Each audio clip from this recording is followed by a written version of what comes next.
Jawab. Silakan Mas Romi, saya persilakan. Tepuk tangan dulu buat Mas Romi Perbawa. Assalamualaikum warahmatullahi wabarakatuh. Salam sejahtera buat teman-teman. Mas Gatot ini kalau bercerita tentang saya selalu melebih-lebihkan, jadi jangan percaya ya. Jangan percaya sama saya juga ya, musyrik ya. Percaya sama Allah.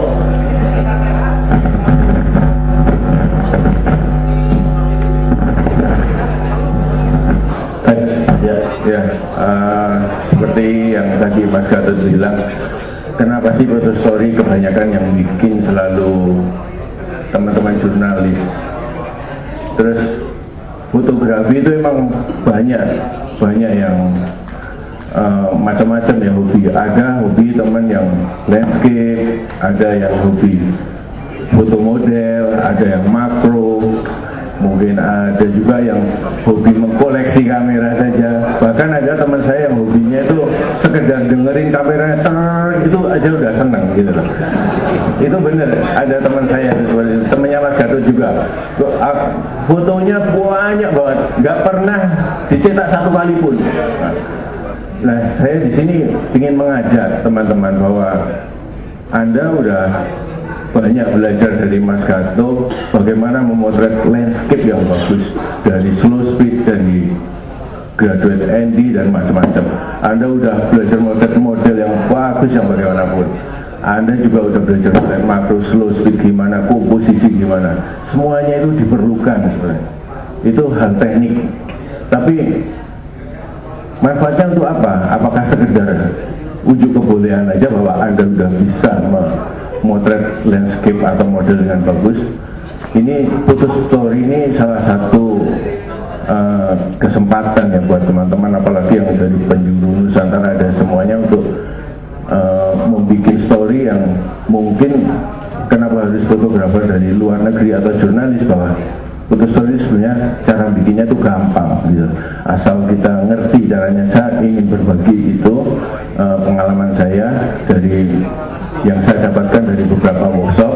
Salah satunya saya ikut workshop di KFJA dengan Mas Gatot, terus ada workshop di Pana Institute dengan mentor Mas Denny, ada workshop di Alex Web juga di Singapura saya pernah ikut, dan saya juga belajar tentang antropologi visual etnografi yang mungkin sangat membantu. Nanti teman-teman sekilas akan saya paparkan di sini ya. Saya mulai dengan foto story ya.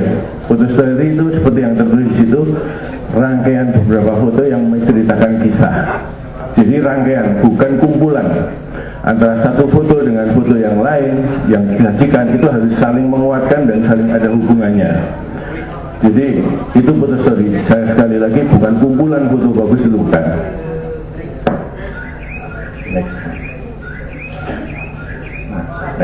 Jadi cara membuat, dasar saya akan mulai langsung ke cara membuat. Ada satu cara dengan sanding.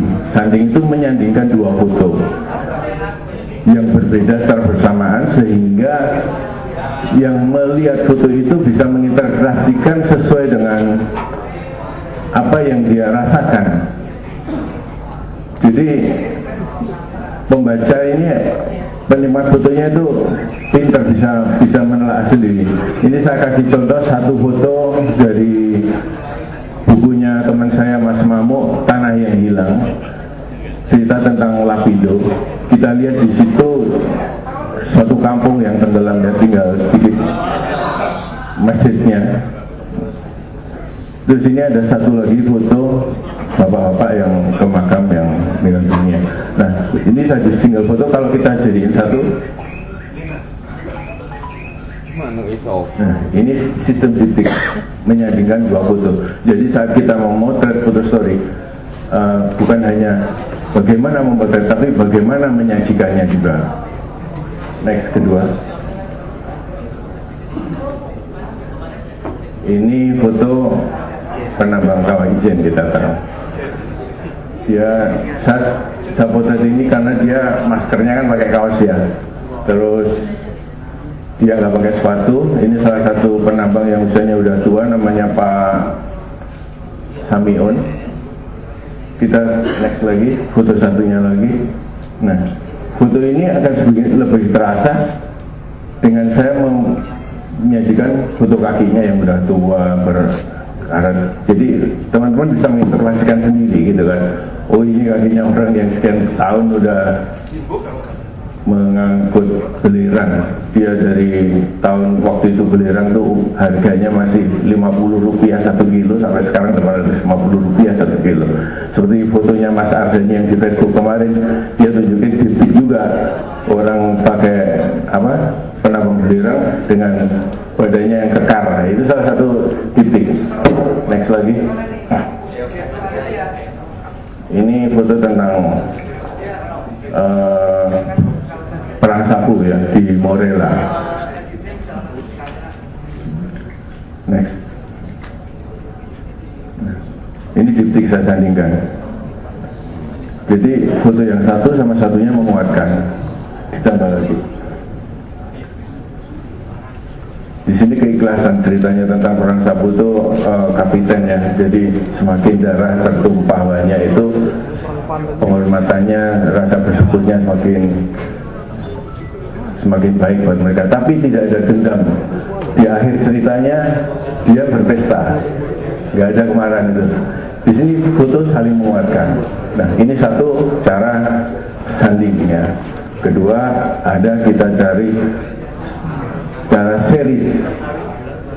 Series itu bila tuturan foto-foto yang saling berkaitan, yaitu memiliki sinonim visual dan elemen gambar yang sama. Elemen gambar yang sama itu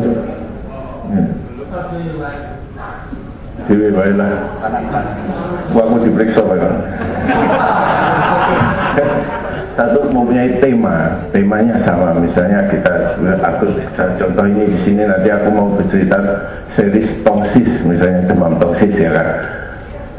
Nah, elemen gambarnya harus dari satu foto sama foto yang lain, sama objeknya, ekspresinya, komposisinya, gayanya, mood, perspektif itu biasanya kalau series yang menguntungkan itu kita biasanya kalau aku pakai lensa yang manual fixed lens, jadi perspektifnya kita akan terjaga terus, warnanya, lighting dan teknik kameranya. Kita ambil contoh, saya bercerita tentang tosis dari ini yang simpel ya. Ini saya foto dengan Mas Gato setelah salam 2 jari. Satu ini foto kita lihat di sini saya menggunakan teknik environment portraiture ya.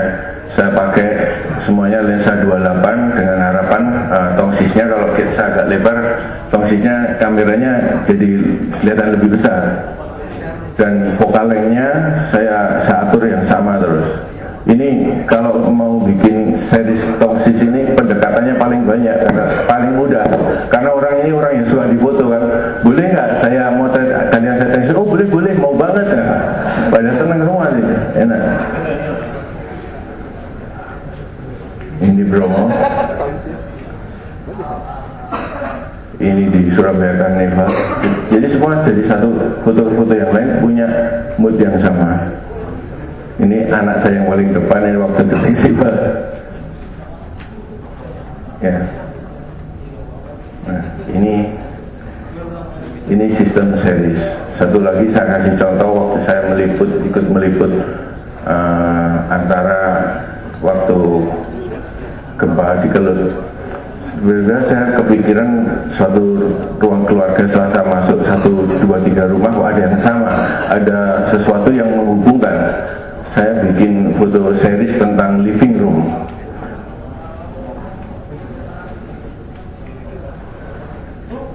Ya.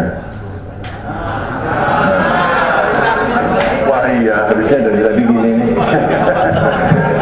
Tolong yang bukan mukrim agak menjauh. Ya. Atau jangan deket-deket yang ganteng ya, karena biasanya kalau orangnya terlalu ganteng itu pacarnya cepok. Hati-hati. Kita lihat ya di situ ruang keluarga itu kan ruang hiburan yang paling murah di televisi, tapi harus hancur berantakan ya.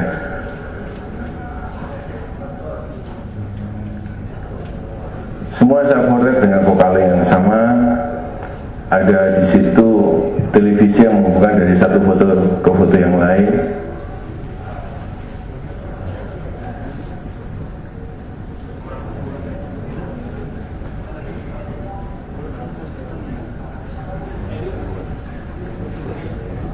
Walau.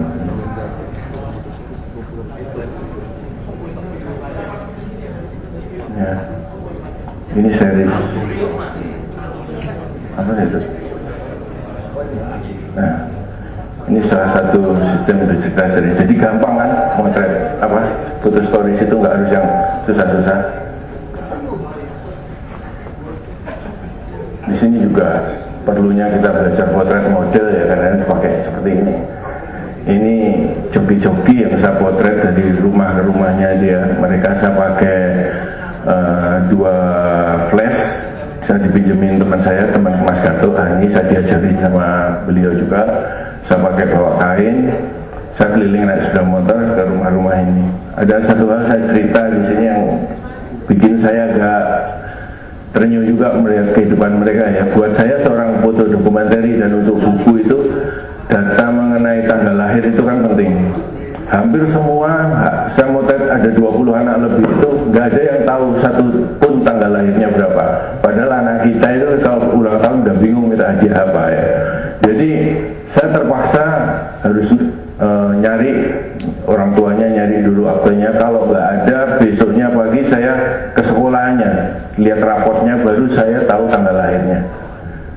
Nah, ini anak-anak joki saya potret dengan lensa 50 ke rumah-rumahnya. Ini pentingnya series untuk cerita. Yang ketiga ada cara bikin sekuen, yaitu penempatan gambar secara berurutan sesuai kronologis untuk peristiwa ya. Sesuai aliran waktu linear merupakan efek utama dari teknik dasar ini. Sekuen memberikan pergerakan di alam cerita. Nah, ini kebiasaan ini. Sekuen ini sering kita liput ya, kita pakai misalnya kita meliputan festival budaya atau bagaimana cara membatik, itu urutannya itu ada. Jadi di samping membikinnya juga berurut, cara menyajikannya juga berurutan. Sekuen ada yang dalam waktu singkat sekali atau bisa juga lama sekali. Bisa Anda boleh 1 hari atau bahkan 1 bulan, 2 bulan. Yang penting ada perubahan, ada pergerakan. Dan di sini fotografer harus disiplin. Ini contoh sekuen yang sangat cepat sekali, latihan mudah. Kita lihat berurutan sampai anak ini jatuh.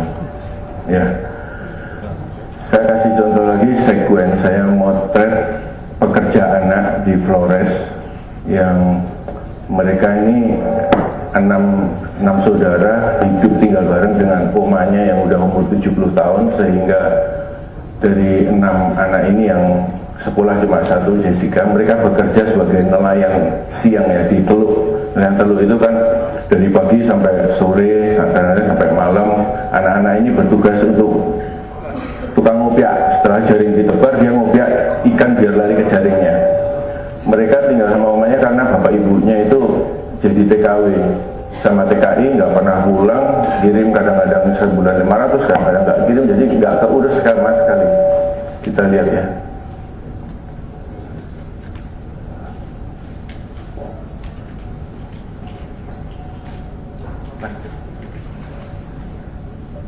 Nah, suaranya tuh.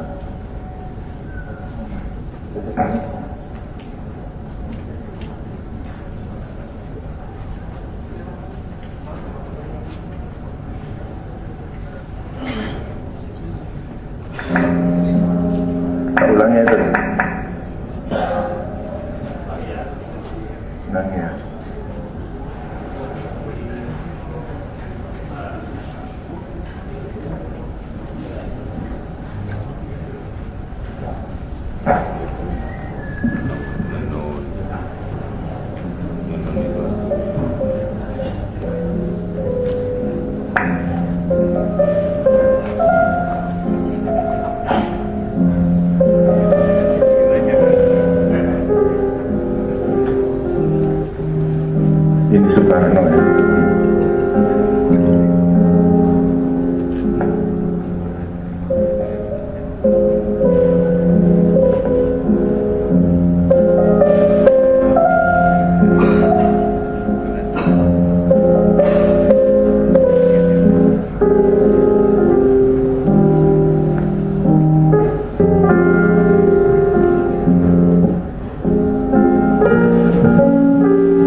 dipijetin sama omanya.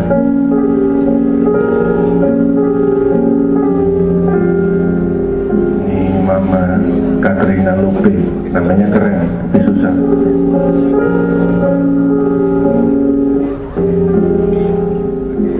Di sini mereka tidur di bilik kayak dendeng itu, pagi-pagi subuh saya.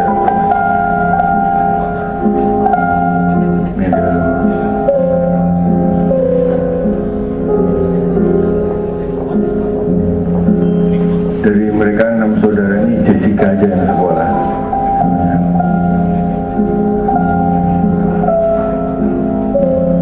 Ini cucu yang terakhir Stefanus Kopong, saya potret.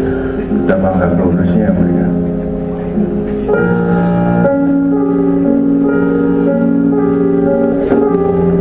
Katrina lupa banget menunjukkan orang tuanya Stefanus Kopong sebelum mereka pergi.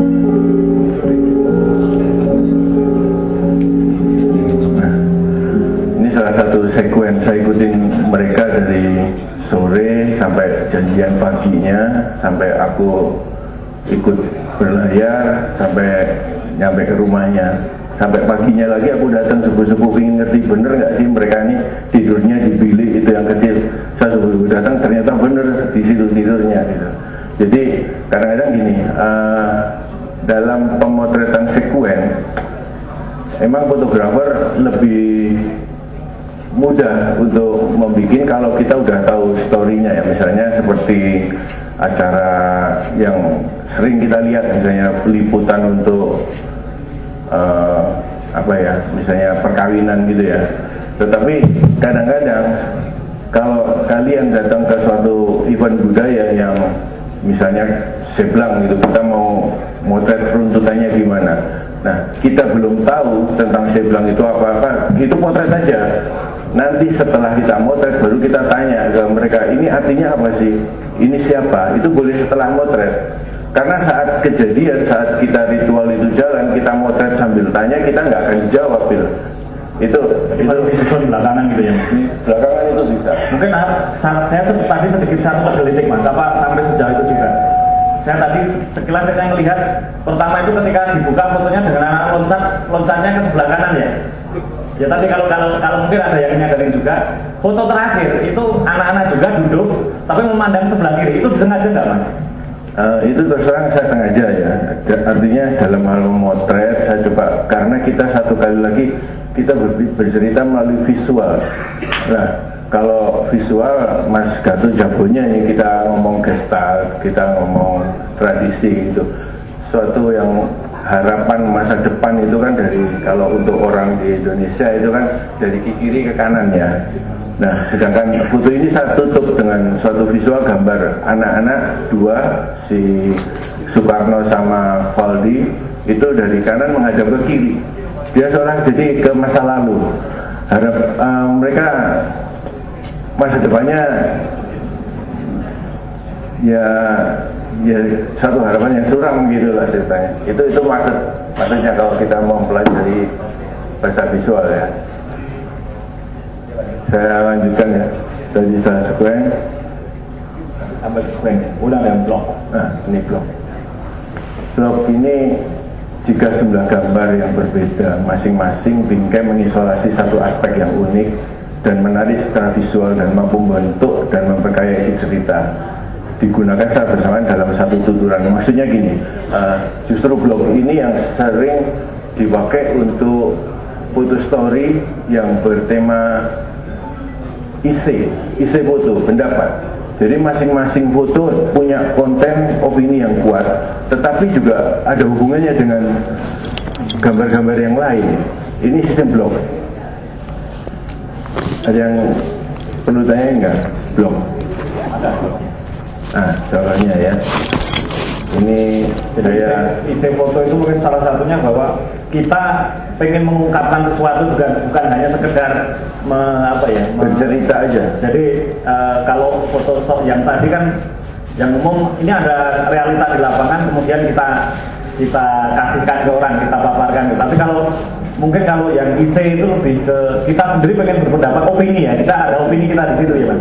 Ya, dan sistem blog ini yang penting dari foto-foto yang kita pilih, kita foto itu mengandung dalam satu series itu biasanya kalau untuk pemuatan di majalah itu sekitar 12 sampai 15 foto. Nah, karena keterbatasannya itu makanya sistem blog yang bagus itu dari beberapa foto itu mengandung establishing shot, biasanya untuk membawa moodnya masuk ke suatu daerah atau potret seseorang, ada interaksi, subjeknya ini saling berhubungan, ada signatur penanda, biasanya foto yang kuat dari beberapa foto, ada potret, detail, cleanshot, jadi mengandung elemen foto story ini.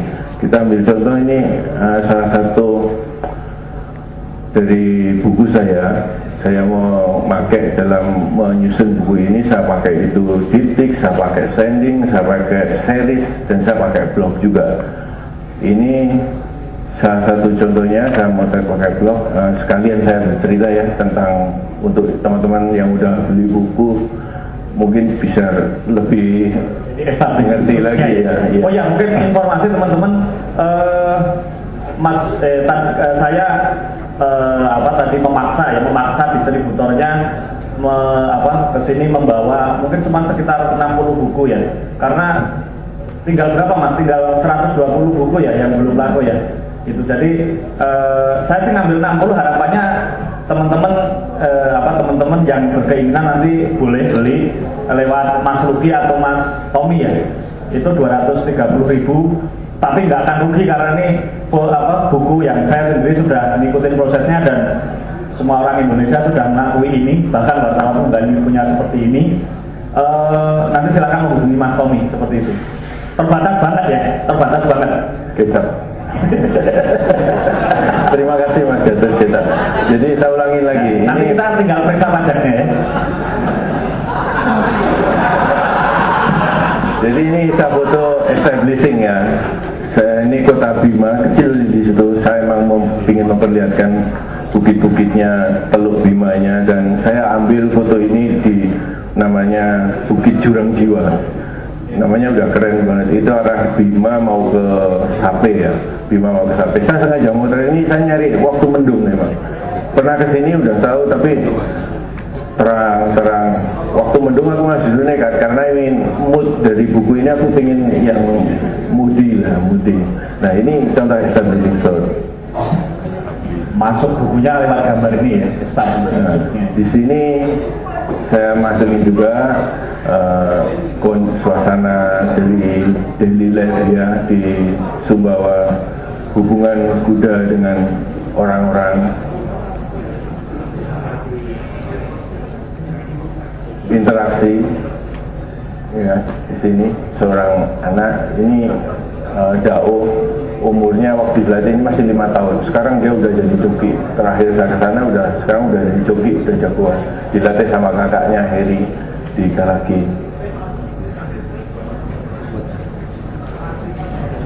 Di sini saya pakai detail ya. Ini jimat untuk joki. Jimat ini biasanya terbuat dari ada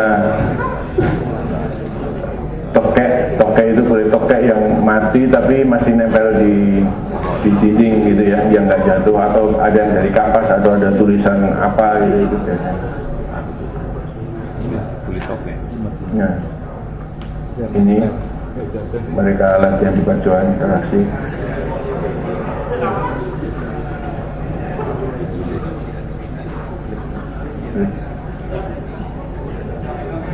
Di sini saya memperlihatkan pacuan. Jadi tadinya saya cerita dulu.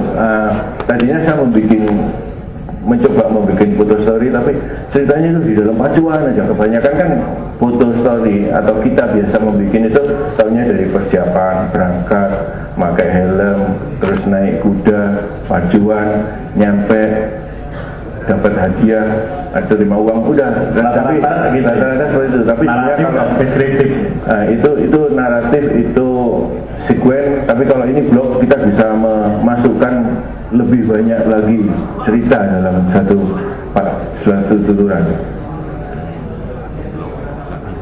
Saya masukkan di sini penonton. penonton ini dari berbagai usia ya, ada, dan saya memperlihatkan bagian budayanya, ada anak-anak, ibu-ibu. Di sini saya pakai panning untuk memperlihatkan betapa cepatnya pacuan itu, karena di satu lingkaran yang jaraknya sekitar 1.400 meter ya, pacuan itu 1.300 sampai 1.400, itu kuda yang paling cepat itu 1 menit 30 detik, 32 detik, berarti bisa hitung aja kecepatannya berapa. Rata-rata sih 1 menit 50, 1 menit 46 detik. Anak kecil ya yang naik dan nggak pakai pelana ya. Di sini buat saya ini signature ya, penanda ya. Penanda kita ngomong tentang korban, tentang anak-anak atau eksploitasi. Ini perjudian.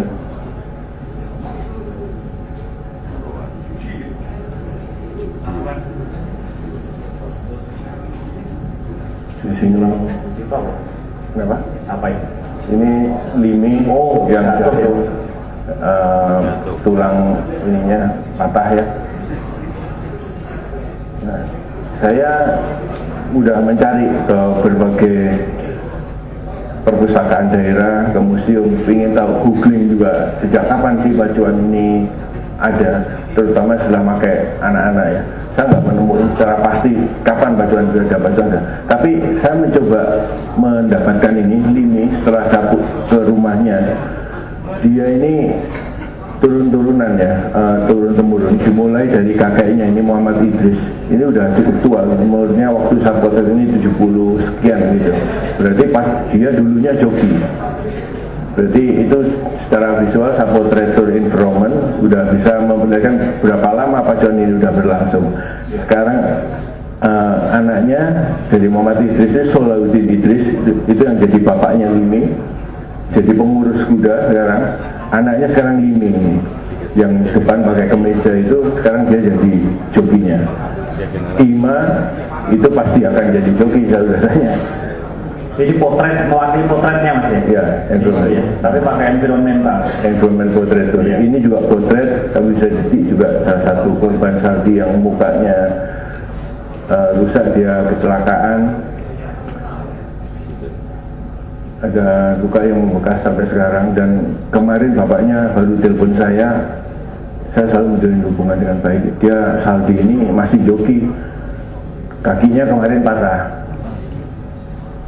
Bapaknya coba, ini dari dalam arena saya keluar ke rumahnya. Ini adiknya saldi, namanya Fahri. Ini kondisi rumahnya, di situ ibunya. Dia juga udah dilatih jadi joki. Ganteng banget anaknya.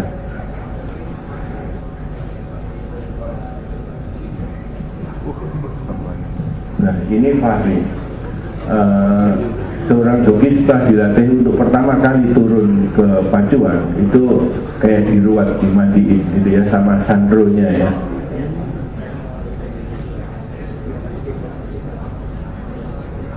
Di sini ada 2 foto, yang satunya ini Okel, ini bapaknya Pak Mucikari. Okel udah meninggal dunia, jatuh saat pacuan. Saya ke makamnya juga. Sampingnya ini saldi waktu mukanya masih belum hancur. Pak Mucikari ini trauma dia udah gak mau ke pacuan. Tapi ada satu sana ini juga Pak Samsudin, dikala lagi anaknya meninggal dunia jadi pacuan juga. Saya ke makamnya, saya lihat fotonya, adiknya masih dilatih jadi joki juga.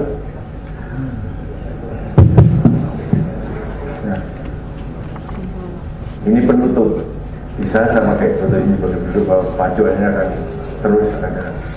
Nah ini salah satu cara bercerita dengan blog ya. Penyusunannya kadang-kadang kita sebagai fotografer saat memotret kita udah punya rencana, oh ini aku akan jadiin establishing, aku perlu potret, aku perlu cleanser. Tapi saat kita submit ke media, kurator gimana pun juga, editor itu yang menentuin. Salah contoh foto-foto yang saya submit ini di majalah mananya The Standard ya, Belgia. Kita lihat mereka pilihnya lain, foto yang dimasukin ini Sunday Telegraph, kita lihat ada potret, ada interaksi, ada servicing, ada environment potret itu dia pakai kuda.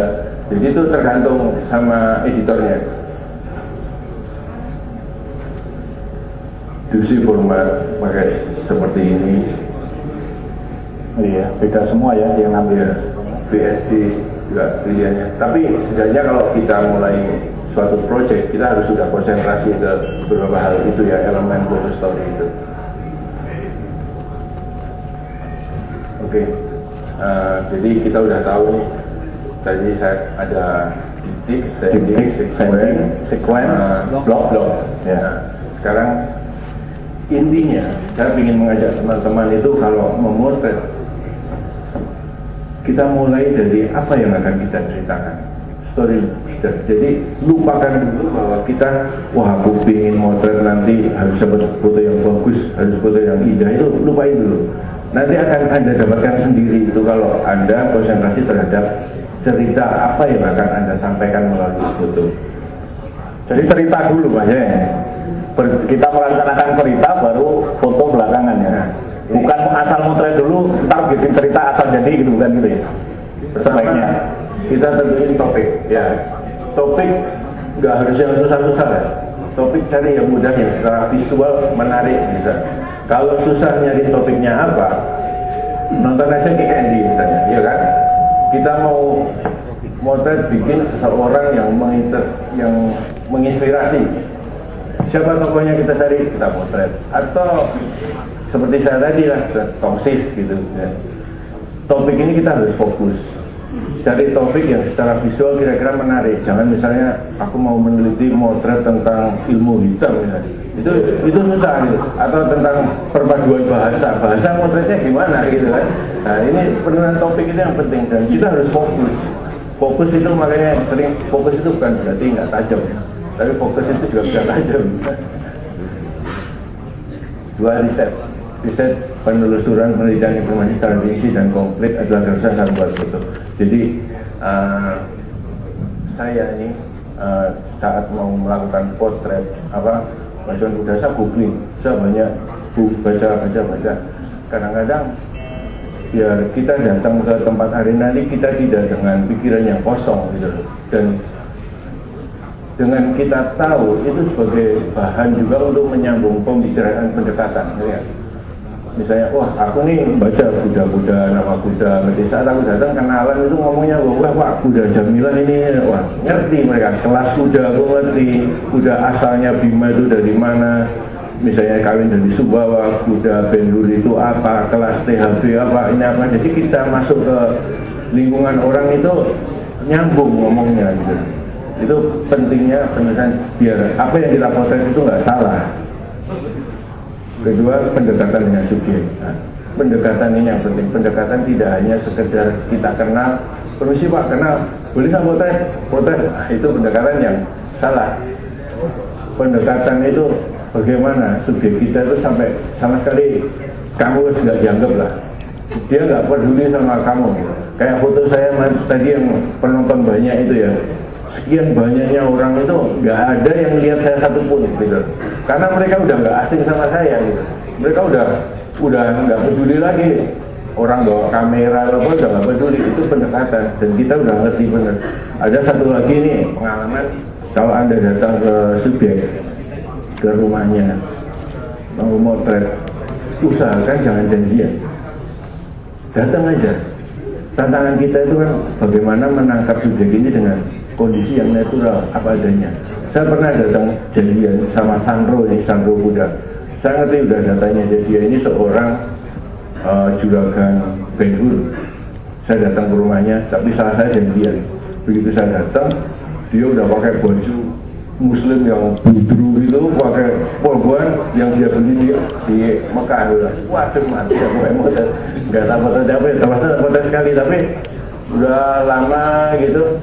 Baru besoknya datang lagi, Pak, tanpa saya kasih tahu dia, baru aku bisa mendapatkan yang naturalnya. Dan ini salah satu pendekatan. Kalau kita udah nentuin topiknya apa, terus kita udah ngerti, udah dekat sama subjek, baru kita potret. Jangan takut kita kehilangan momen. Potret eksekusi kita gunakan seperti tadi, sesuai apa yang ada di dalam, mau pakai setting, mau series atau sekuen atau blok. Memang harus sering dilatih editing.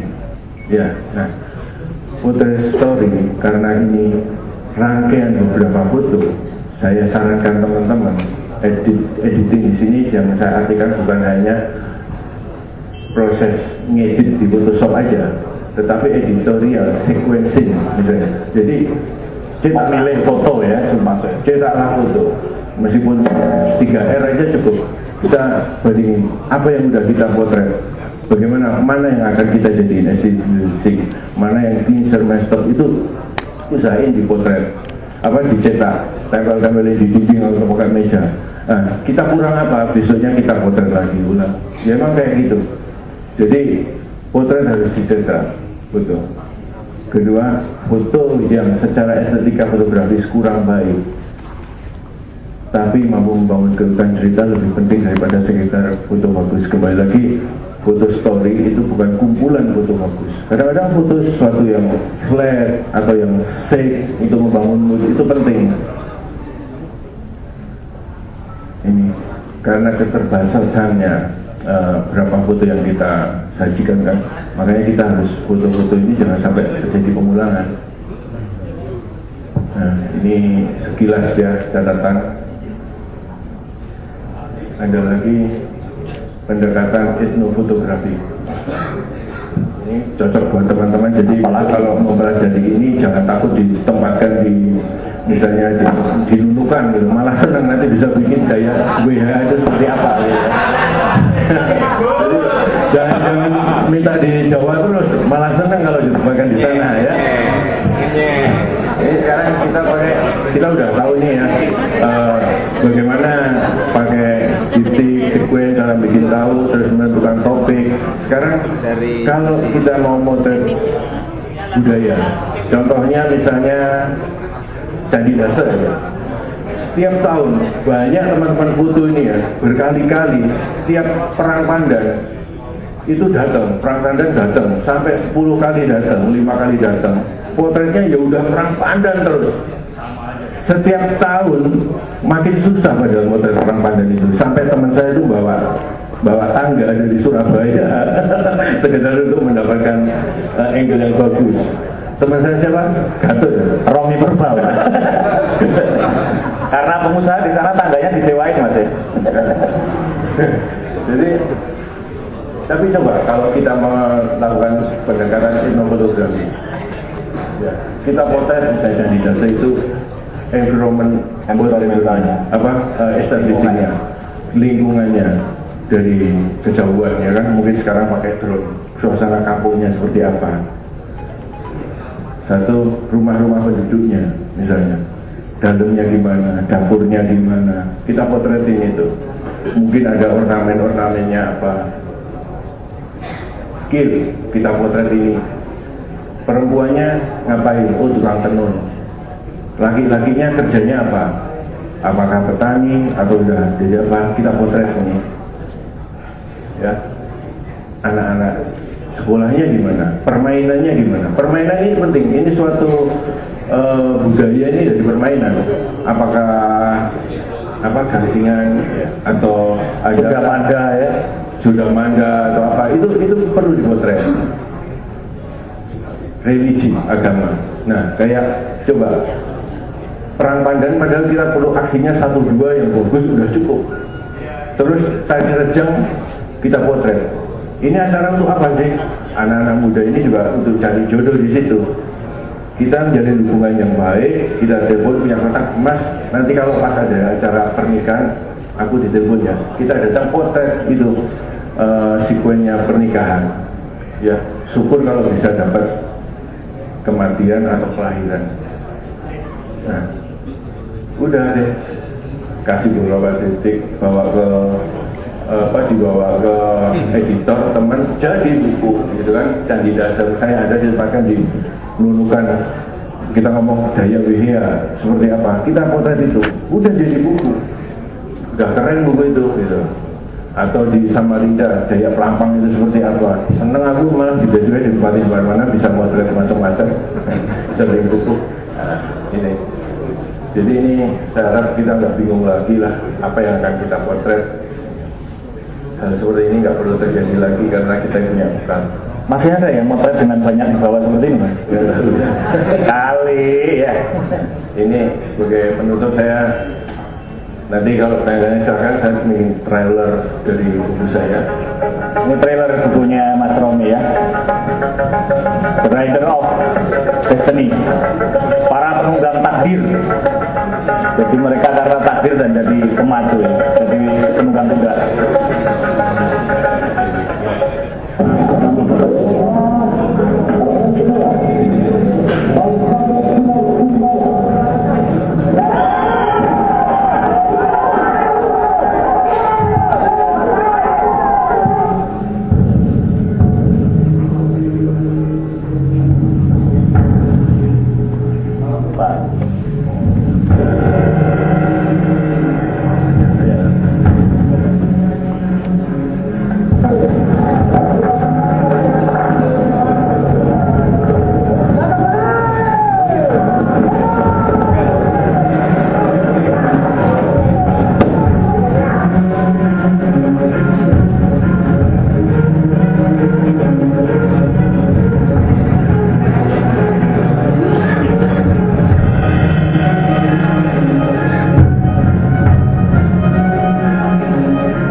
Ya, tepuk tangan buat Mas Romi Purbawan. Dapat 2 kali terima kasih. Oke, kita masih ada waktu sebelum penjurian ya. Mungkin masih ada 10 menit buat tanya jawab. Pasti kita penasaran ya. Lagi. Apa ini? Bonus. Tom, di stop Tom. Kalau sampai keputar bayar lagi.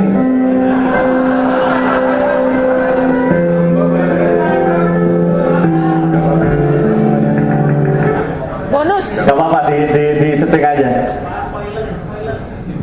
Jadi ternyata Pak Romi jelek-jelek sudah haji. Tepuk tangan lagi buat Pak Romi. Oke, Pak Romi nggak apa-apa, kita lihat aja. Ini sebenarnya story yang terakhir ini jawaban juga ya. Ternyata apa? Naik haji pun bikin story kan, kurang ajar juga ya. Nggak disenang. Oke, teman-teman, barangkali ada yang bertanya, kita sudah dapat ilmu loh ya. Oke. Oke, siap, monggo.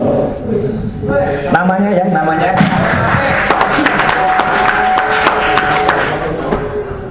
Selamat siang Mas Romi, sungguh materi yang bagus sekali ya, banyak memberi masukan. Dia baru mau nyebutin nama Tito IMS dari DCA. Pertanyaan saya, ini mic-nya bunter. Kalau pas tadi kan ada portrait ya pasien itu ke matanya eye contact banget sama kamera, itu diarahkan atau gimana? Terus pas mereka itu kan dia lagi sakit jatuh, gimana bisa dapetin momen itu? Apakah dari dekat, maksudnya orang lagi kesakitan kok kita malah moto-motoin gitu? Terus kalau yang pas ngikutin dia ke rumah segala macam itu arahnya gayanya juga diarahkan atau natural aja mereka gitu? Makasih Mas.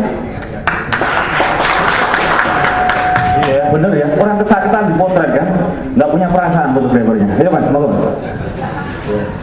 Jadi gini, saya ini termasuk Mas Gatot tahu sekali orang yang agak idealis dalam hal motretnya.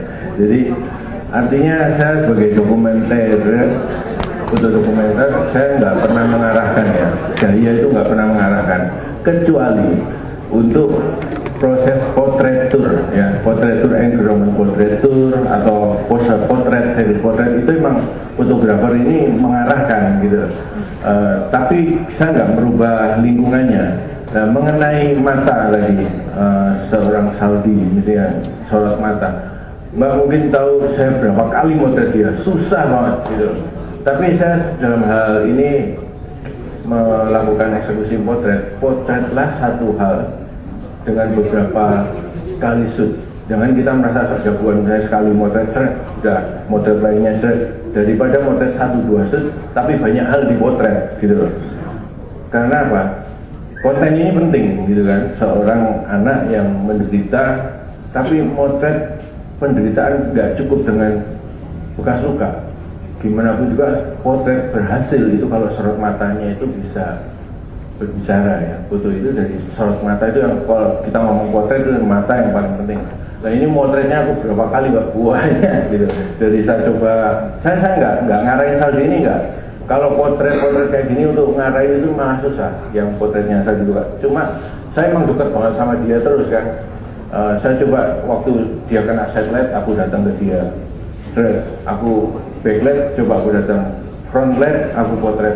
Ini berkali-kali saya potret. Tapi akhirnya ada bersatu itu. Jadi ini pengalaman juga saya waktu liputan sama Bang Oscar ya. Itu saya sampai heran. Dia motret patung Garuda gitu. Patung Garuda masuk ke kampung. Dia minta mau diundurin. Motret patung Garuda yang statis saja. Itu saya nunggu itu 1,5 jam. Dia potret dari bawah, dia potret dari atas, dia nunggu orang lewat potret. Satu hal, tapi dia potret berkali-kali. Itu pentingnya. Jadi kita jangan sok merasa jagoan sekali potret saja. Enggak. Kita lihat, bersyukur sekali sekarang ada digital ya kan. Jadi kita bisa cek seperti apa itu. Memang perlu ketekunan di situ kalau kita ingin. Ada satu foto juga waktu fotonya Alex Webb ya, yang di barbershop itu, di beberapa sisinya itu ada orang butuhan, ada orang ini masuk, bisa pas banget itu. Itu foto favorit saya waktu ketemu itu saya tanyain, ini proses motretnya gimana? Dia duduk di barbershop itu 3,5 jam dan dia menghabiskan 8 roll, gila. Dipakai satu, bayangin. Nah itu yang profesional pun seperti itu, gitu Pak. Terus tadi apa?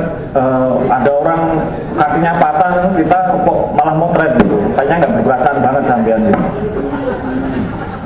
Gini, foto pertama yang anak jatuh pertama di yang tengkulap itu saya potret tahun 2010. Foto itu yang membuat saya kepikiran terus akhirnya aku ingin tahu lebih dalam tentang joki anak ini. Saya itu 2010, 2011 saya baru datang lagi. Waktu 2010 itu begitu jatuh, saya nggak kemana, saya cuma potret 1 kali aja. Nggak saya ikutin, nggak apa, karena saya sama lingkungannya belum kenal. Saya takut mereka tuh ada pemikiran apa-apa tentang saya gitu kan, motret, karena saya belum tahu. Setelah 2011 saya datang, saya punya niat untuk membuat dokumenter secara benar, karena namanya buku harus bisa saya pertanggungjawabkan secara benar. Saya harus menyajikan secara adil ya sebagai fotografer, baik yang segi positif maupun negatifnya. Ya saya harus potret itu gitu. Silakannya yang foto selungkap itu satu-satunya joki yang saya nggak tahu namanya. Semuanya saya kenal, karena setelah saya bawa lagi 2012, ini siapa nggak ada yang tahu karena tengkurap. Itu pentingnya emang pendekatan. Jadi ya memang saya harus potret itu. Selama pacuan ini nggak pernah ada ambulan, saya sendiri bawa naik sepeda motor ke puskesmas itu 2 kali jatuh. Di buku ini memang saya masukin yang jatuh itu cuma 3-4 aja ya, karena saya nggak mau jadi kumpulan penderita kecelakaan gitu. Sebetulnya yang saya potret itu yang jatuh itu banyak, mungkin 9 foto aja ya. Dan saya coba menyajikan buku ini secara seimbang, artinya saya nggak menampakkan muka bapaknya, saya nggak menampakkan potret pemilik kudanya, tetapi kalau kita melihat secara keseluruhan udah tahu eksploitasi saya ini yang mengeksploitasi siapa gitu. Ini saya suka dengan kurator saya Pak Oscar karena dia bisa memilihkan foto yang seperti apa yang saya inginkan gitu. Saya bikin tadi ya, environment portraitur ya, pemilik-pemiliknya, dari itu kepala dinas, PU, lingkungan kerja, pendekatan saya potret, ada Syah Bandar saya potret, Juragan Bawang saya potret, toko onderdil mobil saya potret, environment saya masukkan, tapi terakhir final saya nggak masukkan ini sudah, karena kesannya mendiskreditkan. Jadi itu secara visual itu penting, dengan kurator itu penting. Jadi itu, ya mau nggak mau saya harus memang saya kerja. Tapi niat saya itu kan baik untuk membuat buku ini, karena nggak ada buku foto atau belum ada bahan tulisan atau film yang mencoba mengungkap ini secara benar, secara seutuhnya. Jadi gitu Mbak ya. Jadi bukan berarti ketika ada sesuatu, ada orang kesakitan seperti itu, kita bukannya nolong malah motret. Justru kuncinya katanya fotografer itu kalau mau menolong orang ya dengan memotret, seperti itu. Dan ternyata dengan Mas Romi memotret itu, Mas Romi benar-benar dengan foto itu kembali lagi dan mewujudkan proyek yang lebih besar. Bahkan dari penerbitan bukunya itu pun kalau informasinya benar, Mas Romi nggak ngambil keuntungan Rp1 pun untuk dirinya sendiri setelah dikurangi ongkos cetak, akan digunakan untuk membangun sekolah tenda ya Mas ya. Jadi mau dibangun sekolah tenda Pak di sana, seperti itu. Artinya apa? Ternyata dengan memotret awal itu, kita mau menolong ya dengan memotret seperti itu. Kita bukan pegawai P3K ya, seperti itu. Kita bukan perawat gitu ya, kita fotografer, kita motret. Mungkin seperti itu. Oke? Ada lagi? Oke, siap. Mas siapa namanya? Assalamualaikum warahmatullahi wabarakatuh. Oke, nama saya Haryo Santoso, asal dari KPK.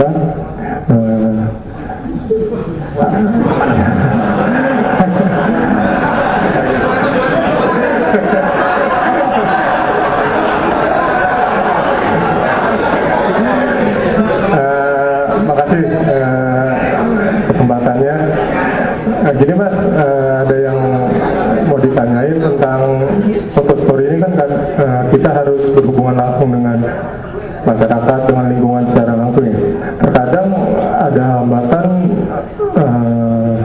ada oknum yang kadang yang minta dikomersilkan, ibaratnya malak lah untuk bayar untuk kita moto itu gitu, untuk moto objek tersebut. Ada nggak kisi-kisi dari Mas atau nggak secara pengalaman untuk menyikapi hal tersebut secara kita masih pemula ini kan kadang untuk hobi bukan untuk komersil. Kalau komersil kan fair lah, kita simbiosis mutualisme ya, saling menguntungkan seperti itu. Ya kalau pengalaman aku sih baru ya kadang ngeluarin name tag doang sih ya untuk menghindari pungli seperti itu. Mungkin bisa di-share Mas, makasih. Oke, makasih Mas. Dari pertanyaannya ketahuan asal instansinya ya. Jadi gini, kalau kita bicara masalah uang itu memang harus hati-hati sekali. Memberi kadang-kadang tidak selamanya diartikan sama yang menerima itu menolong, bisa merendahkan juga, bisa membuat jarak juga gitu. Tapi kita kadang-kadang ingin menolong. Nah, dalam saya membuat project long term project saya ini ya, sebelumnya 4 tahun ini bukan di sana terus enggak, karena saya kerja juga, saya jadi setiap cuti ke sana. Total itu 12 kunjungan Mas. Saya pertama pendekatan, saya selalu motret, saya pasti bawa cetakan foto. Saya ke mereka bilang saya mau bikin buku foto tentang pacuan kuda. Saya bikin potret ini selalu dari tukang jaganya, dari keamanan, yang jual pecut, bahkan potret-potret anaknya. Itu saya bawa, saya cetakin 6R, saya kasih. Itu dari situ awal mula kita menjalin hubungan lebih luas lagi. Kedua, saya selalu target saya sendiri nih, saya harus bisa tidur di rumahnya Coki. Nah, daripada kadang-kadang di samping jaraknya jauh, pulang pergi bayaran hotel, ya kan? Uang hotel ini saya terus terang beli beras, saya beli kopi, beli gula, kayak gitu. Ya bahan makanan lah, sama rokok atau apa itu saya bawa, saya rumah tidur. Udah welcome. Jadi macam-macam. Kadang-kadang jangan sekali-kali kita langsung kasih uang enggak. Saya ngasih uang, iya kasih uang. Kadang-kadang kalau hubungan kita udah dekat, misalnya bapaknya udah sakit, demam, ya kita tolong, kita beri uang, kita bawa rumah sakit. Itu sering saya alamin itu beberapa kali. Jadi itu pendekatannya. Oke, jadi tadi mencontohkan memberi foto ya. Itu mungkin satu hal yang sekarang juga degradasi moral fotografer itu beda dengan zaman dulu. Ketika zaman film itu kan kalau motret orang mau memberi foto ketika datang itu dicetak lagi. Tapi sekarang kan orang menyetak foto itu juga jarang ya. Ketika janji, teman-teman ketika janji mau ngasih foto nggak ngasih uang seperti itu. Tolong tepati janji itu seperti itu.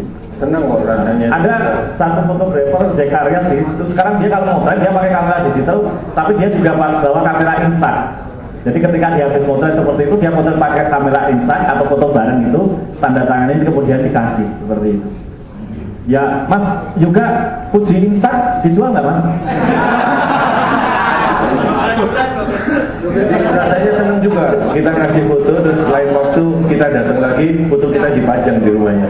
Betapa berharganya foto itu, gitu. Oke, yang lain kita masih punya waktu. Ada yang nanya lagi sebelum penjurian? Oke.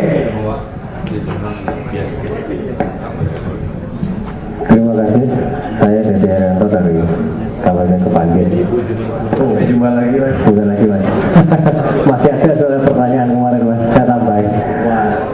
Ini ketika membawa foto-foto itu ke kurator, itu kan kita memberikan ini loh, saya pengennya begini. Tapi kemudian dari kurator mempunyai mungkin visi yang lain. Nah ini benturan antara kurator dengan bagaimana mengatasinya? Apakah memang terjadi dan bagaimana cara mengatasinya itu? Mungkin terima kasih. Oke, makasih Mas Dedi. Mas Gatot, sebelum dijawab boleh selingan sebentar saja. Karena terkait dengan penjurian, ada satu peserta yang menyetor memory card merek Sendis Ekstrim tanpa disertai identitas. Mohon yang menyetor ini menghadap saya. Atau akan kita format.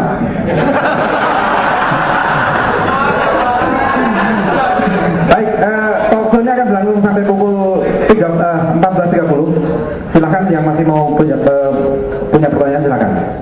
Ya, ini ya. 5 menit format. Oke. Tolong dibenerin dulu baik balance-nya Mas ya. Oke, untuk Mas Romi dijawab ya. Benturan antara kita dengan kurator ya, dengan editor lah katakan seperti itu. Ya, ini pertanyaan tingkat lanjut. Gini, sebetulnya kurator yang baik itu bukan memaksakan kehendaknya, tetapi merealisasikan dengan materi foto kita yang ada sesuai keinginan kita, apa yang akan kita ceritakan. Itu satu catatan kurator yang baik, harusnya seperti itu ya kan. Kita gambarkan, kita ceritakan ke kurator, maksudnya seperti ini, kita punya foto ini loh.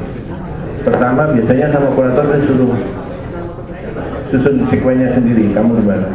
Nah, nanti kurator ini membenarkan dalam hal terjadi perbedaan itu pasti ada. Tetapi kembali lagi kurator pasti bilang ini buku kamu, ini story kamu yang menentukan. Tetapi kalau menurut saranku ini sesuai apa yang kamu inginkan. Seperti contoh cover buku aja karena proyek ini pertama.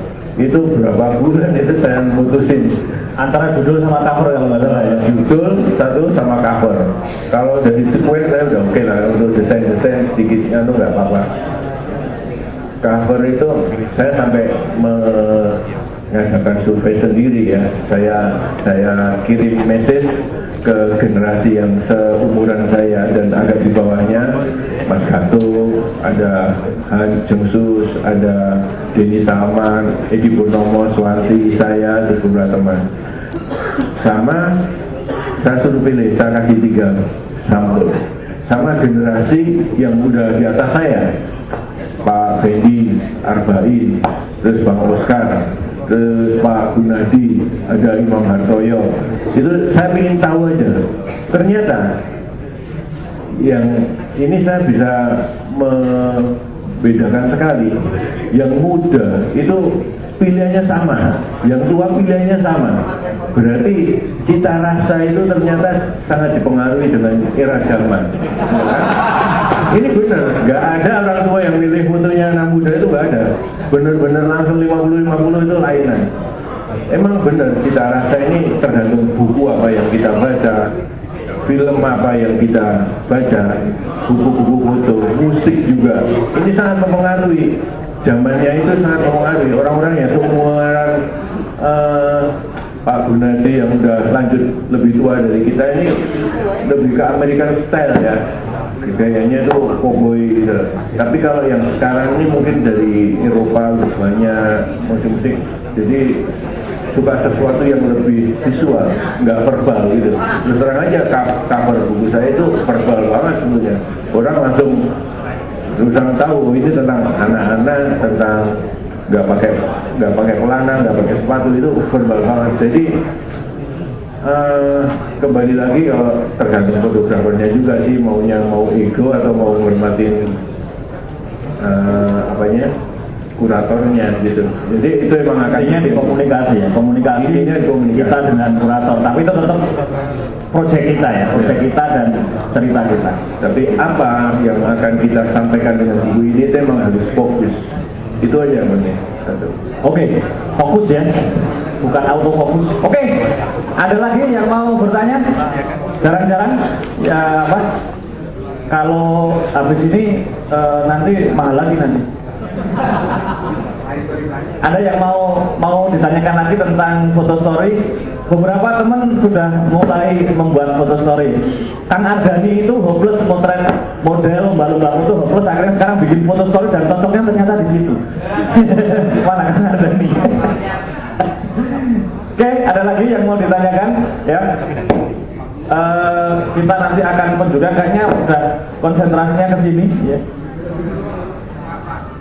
Oke, Mbak, monggo pertanyaannya. Assalamualaikum warahmatullahi wabarakatuh. Saya Rika dari KPP Menteng 1. Kalau foto story ini kan butuh pendekatan ya Pak ya. Dan semua mungkin nggak semua subjek itu senang gitu loh diikutin, atau bagaimana cara pendekatan yang baik gitu biar kita bisa masuk ke dalamnya gitu. Itu aja, terima kasih. Oke, silakan Mas Romi, langsung approaching, mendekati. Selama ini sih yang saya lakukan ya Mbak ya, satu, saya simpen dulu kamera. Saya jarang sekali kalau udah project mau bikin story datang langsung jepret-jepret, itu nggak pernah. Saya kenal baik ya, makanya kita harus belajar referensi lah. Kita coba googling tentang subjek kita apa, di situ sebagai bahan pembicaraan kita. Syukur kalau kita ya punya koneksi atau kenalan gitu, kita ketemu dulu, kita ungkapin baik-baik aja bahwa saya ingin bikin story tentang Anda sangat menginspirasi atau apa kalau kita mau bikin personal. Jadi kejujuran itu penting. Kita ngomong dulu, kita ngomong apa adanya, dan kita nanti akan bilang ke dia kalau udah dekat, dia mau sanggup, Mas, lakukan aja apa adanya, seperti biasa, jangan peduliin saya ya. Itu emang perlu waktu. Tapi dia akan mengerti kok nanti. Kalau kita ngomong yang apa adanya, jangan sekali-kali kita datang langsung potret-potret gitu. Seorang Oscar potret almarhum Gesang itu Hari ketiga dia datang ke rumahnya ngobrol, datang lagi ke rumahnya ngobrol. Dia juga tahu banyak tentang Gesang, dia cerita. Baru setelah dia dekat banget, hari ketiga, hari keempat dia datang baru motret Gesang, baru keluarin kamera. Memang seperti itu. Jadi kita harus, subjek itu harus merasa nyaman dengan kita dulu, jangan sampai mereka berubah. Misalnya penampilannya jadi berubah, yang biasanya nggak dia lakukan jadi lakukan, itu berarti pendekatan kita belum berhasil. Kadang-kadang kita berpikiran bahwa wah kalau jurnalis itu enak ya, masuk kemana karena dia seorang jurnalis. Label jurnalis ini malah justru kadang-kadang itu jadi penghalang. Benar, nggak semuanya jurnalis itu bisa diterima di semua tempat. Contohnya seperti kasus penutupan Doli kemarin, saya motret juga Doli. Waktu genting-gentingnya saya masuk itu kondisi udah genting, udah istilahnya kritis banget lah. Kalau wartawan udah langsung ditolak. Saya deketin, ya saya cari siapa ketua LSM-nya yang paling tua, yang dituakan di situ, sistemnya gimana, gengnya siapa. Itu pendekatan datang ke Sawah Utara ini, saya ini bukan wartawan, saya bukan pelanggan, saya bilang. tapi saya ingin membuat story buku tentang dulunya Doli, nantinya akan jadi apa. Jadi saya potret itu wisma dari dalamnya, dari kondisi kamarnya apa, saya catat GPS-nya, nanti jadi apa itu akan saya potret lagi.